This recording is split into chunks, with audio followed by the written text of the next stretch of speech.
Welcome to Take It from the Ironwoman. My name is Susanne Müller, your host and the Ironwoman. This podcast is about empowering yourself and others to make real changes in the world.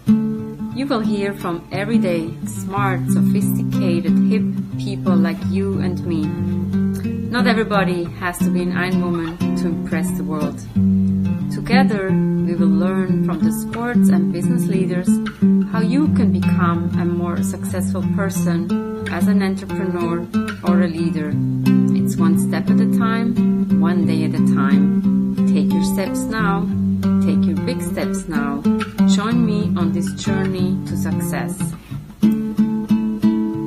Take it from the Ironwoman. We only have special guests, and today a real honor to have my coach from Alt MBA 40, Robert, with us.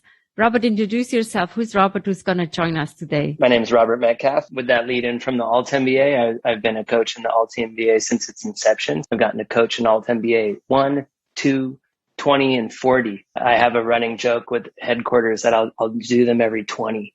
Now I get to check in every couple of years and see how things are going. So since 2015, that's been a thing that I do. Yeah. And in terms of who I am, I'm a husband, I'm a father, I'm an entrepreneur. In the last decade, I've run a skincare company with my wife called Lindstrom Skin. It's sort of an experimental platform we have for treating people the way we would like them to be treated and using that as a tool to make people's lives better.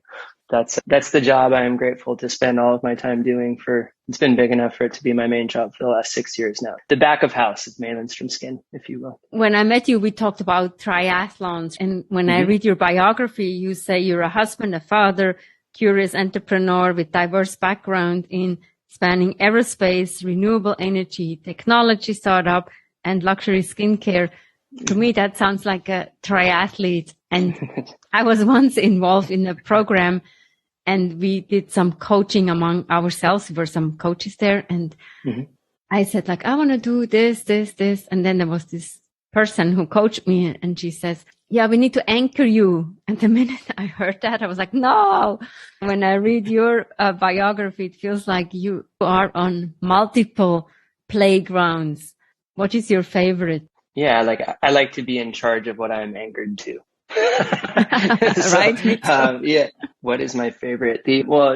I'm a self-proclaimed problem solver. I try to be less and less of that because that's actually a kind of challenging state to be as a leader because it can kind of remove agency from people. The coaching and curious aspect of me is actually probably one of my bigger superpowers and kind of leading with that heart-based connection to my team and not just the intellectual sort of horsepower that I might bring to a situation.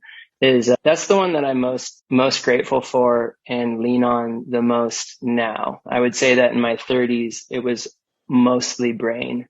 And that was when I used my body a lot for triathlons and things like that. I took my 30s off from doing triathlons. We'll see if I do any in my 40s. I started with my brain and now it's probably being married, being a parent, realize that my heart is a much more powerful tool for me, for lack of a better word, but it's a better compass for me, or it's a reliable one. The heart never lies, I heard, right? Sure. And it can be confused though, having that brain help. I think that the heart helps me keep leading from my values. Right. And so if it feels off in there, probably won't get better if I think about it more. And so I use it as a kind of a warning indicator of whether there's alignment or not. And your t-shirt says, chase your fears. Is that what I see? It does. Yeah. It's from a motorcycle apparel company. And so called Go Fast, Don't Die. But it was a gift to me from a coach of mine, actually from a company called Reboot. And I did a vision quest with them in October of 2019 that involved some group time and then a water fast and 3 days on the land by myself and time with some large existential questions and no one to discuss them with except myself and then the wild beings that might come visit, the apparitions of people that would appear to me in my mind or the projections of people I know and what I imagine they might say if I pose such questions to them. It's one of my favorite shirts. I now own I have a uniform of sorts. It's lots of black t-shirts with small white graphics on them. And a variety of them are from this company, originally based on this shirt. Chasing our fears has been an interesting stance to take the last year and a half or a couple of years. And again, I don't know, like being guided by values. It's like, I don't know, finding my fears and confronting them is one of my values, I would say, and not being afraid of making decisions that are in alignment with those. That's like when I think about the work that May and I do and the things that I'm sort of probably most proud of, it's doing hard things because we can is one of my favorite things about being my own boss and having invented this job for myself. And yeah, and I don't know, there's lots of things that people say they have to do. And that's another sort of spidey sense thing for me. And it's like, well, that might just be what people are used to doing. I don't know. I try to operate from a company or a place of we do these things because we can and because we want to. And if some people say that we have, a lot of resistance will come from me, probably, unless it's a law, regulations and things like that. And thinking about like COVID and people's reactions to things they have to do, I'm realizing that probably might not come off the way that I meant it to. The last year or two has been a really interesting way of thinking about what we means and how, at least personally and company-wide, we've tried to grow our definition of we as much as we can. I'm excited about taking the way we operate in our little corner of the world, making that corner a little bit bigger so that the we is more inclusive. And I applaud you for being curious. I think that helps a lot, right? When you question the status quo, and especially with the COVID, I always tell my clients, now is the time to be a disruptor. And they're like, really? Well, some people, and your t-shirt says it, chase your fears. Don't be afraid. What is the worst that can happen? And I would like to go back to your triathlon career. Right. What can you take from your triathlon career into your business world in terms of fears when we look at your t-shirt? Sure. I was drawn to triathlons. I was a lifelong athlete. I mostly played soccer since I played since I was 5, and I'm 31 now. I guess I played for 36 years, but I was a good runner and things like that. Things on land, I could do fine. And I can technically swim, but I'm not a good swimmer. I joke that I am the worst swimmer who has ever swam very far. Any race I did, I was almost guaranteed to be the slowest, maybe in the entire race on the swim portion, which was part of why I did it, because when I was in my early 20s, like my roommate was like, hey, you want to go do the LA marathon? And it was like, okay, when is it? And it was like, not the next day, but it might as well been. And I just went and did the LA marathon, and I didn't have some fantastic time or something, but I did a marathon it was dumb. It was not the right way to do it, but I completed it. And so I was like, well, that was interesting. Endurance sports are interesting. And I don't know, triathlon sort of got on my radar, and I was excited about the swim because it would require, instead of me just always doing things I'm good at, it would require me being incompetent at something and needing help and needing coaching and needing wanting dedication to become better at it.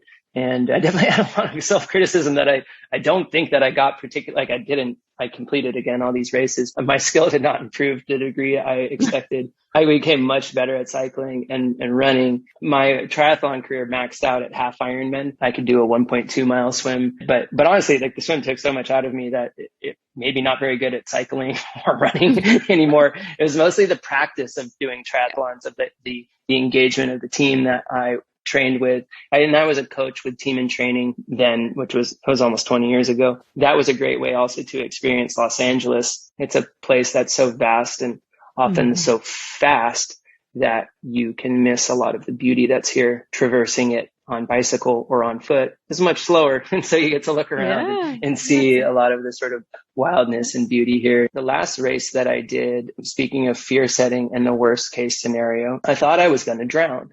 And I didn't. So that was a success, but it was at the Vineman half Ironman, which is in my hometown or home county in Sonoma County in Northern California. The swim takes place in the Russian River, which a river is not an apt description of this body of water. During the summer, it doesn't really flow. And so it's almost kind of like standing lakes. And so anyways, and it has a river bottom. So it's kind of uneven. It's very shallow actually on one side and then deep on the other side. On the way out, you're on the shallow part. Like you could stand up and your head would be above water. And on the way back, is the deep part. And my mom and my sister were there. It was a split transition. The bikes were all there. And I'm like kind of coming up to the beach on the return. And it was just completely kind of out of juice. And I could see my mom and my sister on the shore. And I just remember thinking, wow, they're going to watch me die.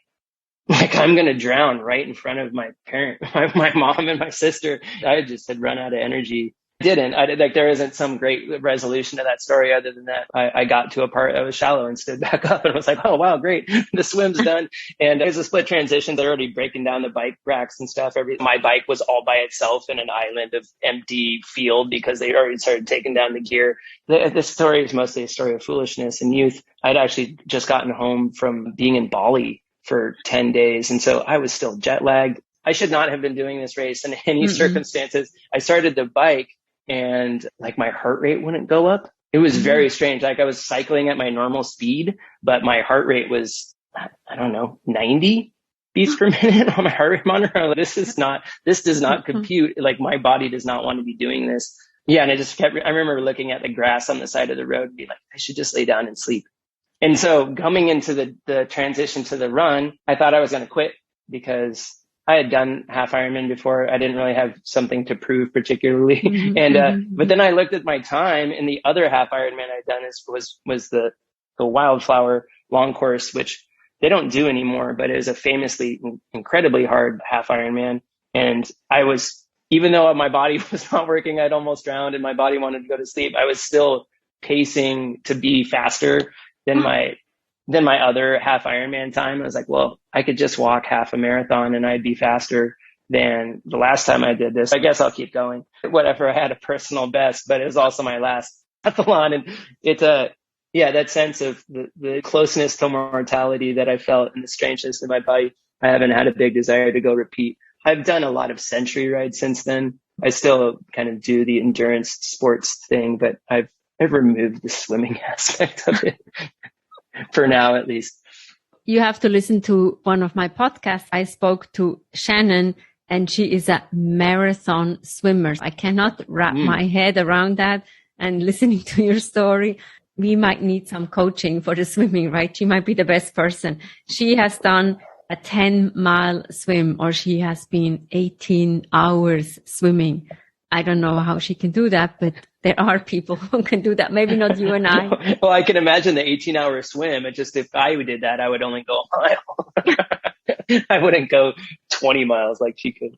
You wouldn't go that far, yeah. Or however far she can go in that. That's funny. I'm always curious about people I think I have an irrational desire to be comfortable at all times in the water. Or if I was running, I would expect to be breathing harder. Or if I was cycling, I'd expect to be breathing harder. And yet when I'm in the water and that happens, it's information to me that something horrible is going on. It's mostly mental, I think, for me with the swim. But I'm better at relaxing now than I was as a 23-year-old. That'll probably help my body position. I'm not just dragging my legs through the water for a mile.